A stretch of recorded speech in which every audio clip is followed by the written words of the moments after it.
Barack Obama's challenge. Being the unifier he can believe in. Former President Barack Obama, nearly a decade removed from last time his name was on the ballot, is about to face a key test to his clout and popularity inside the Democratic Party. Obama endorsed Joe Biden, his former vice president and close friend, on Tuesday, officially injecting himself into the 2020 race to unseat his successor, President Donald Trump. In doing so, the former president urged unity across the party's ideological spectrum, casting Biden's platform as the most progressive of any major party nominee in history.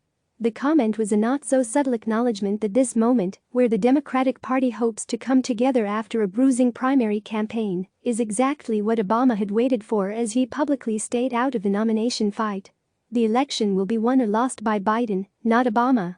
But Democrats across the ideological spectrum see the former president as the most powerful surrogate in the party's arsenal, and Obama advisors have told top Democrats for months that he sees himself as the best-positioned person to bring the party together once a nominee emerges.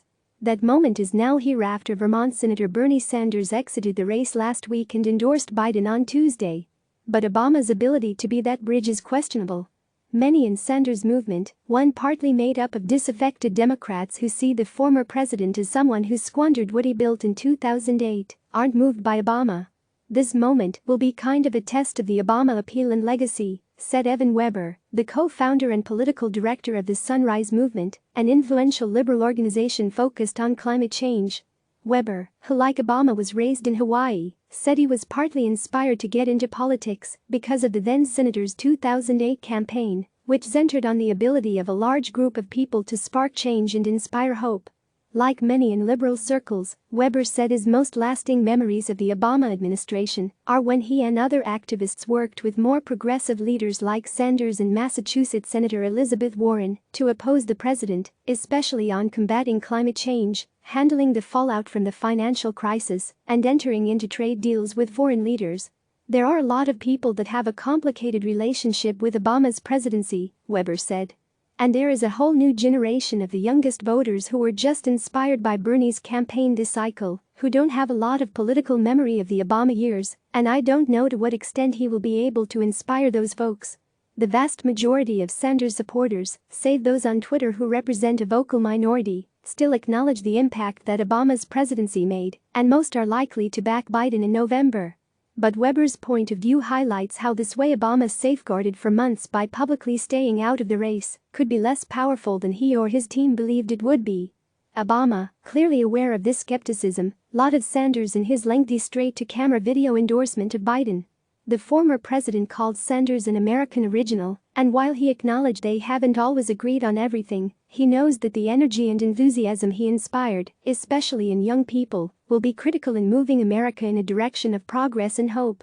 Those differences pale people close to Obama, like longtime advisor Valerie Jarrett, believe that even with voters who have qualms with certain aspects of the Obama legacy, the former president is a powerful force.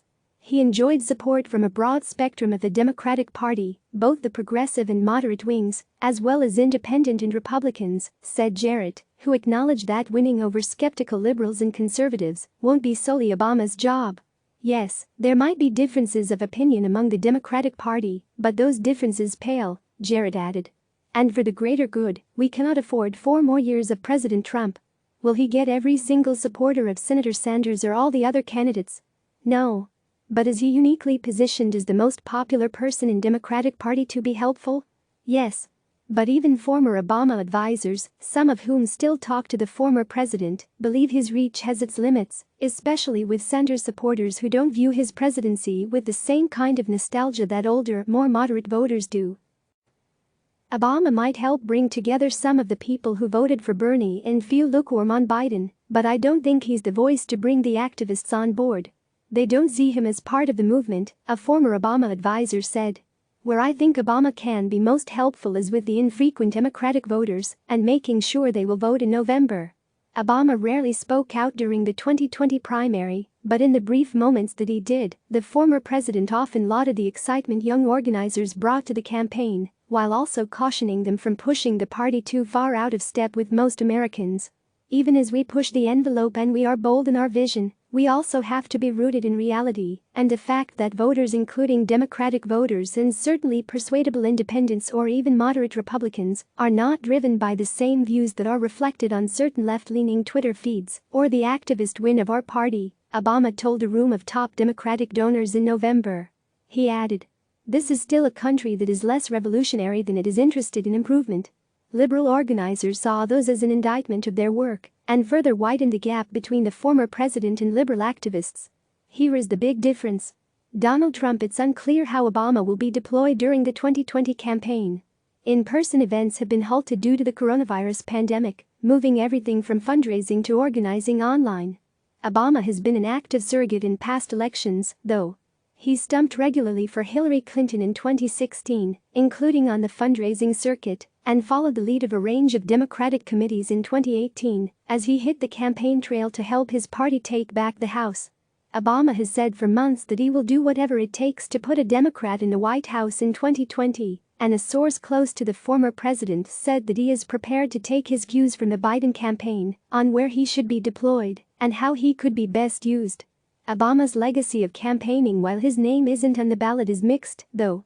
Democrats took a shellacking in the 2010 midterms, with Republicans taking back the House and shrinking the Democratic majority in the Senate. The same happened in 2014, when Republicans kept control of the House and swept into the Senate majority. And then there is 2016, where Obama forcefully endorsed Clinton and campaigned for her regularly, including the night before she crushingly lost the election to Trump. But 2020 is an entirely different election to Democratic activists. Trump has been president for 4 years, a tumultuous period where the Republican president, not a top liberal leader, has become the most unifying figure for Democratic voters. Here is the big difference. Donald Trump: Terry McAuliffe, the former governor of Virginia, said of the campaign in March, before Obama endorsed, "It is different." Weber agreed, adding that Trump definitely changes the calculation. "There are lots of people who maybe sat it out in 2016 or voted third party," he said. "For many of those people, Trump at the top of the ticket will change that calculation. The question is how much." Click subscribe to receive the latest news.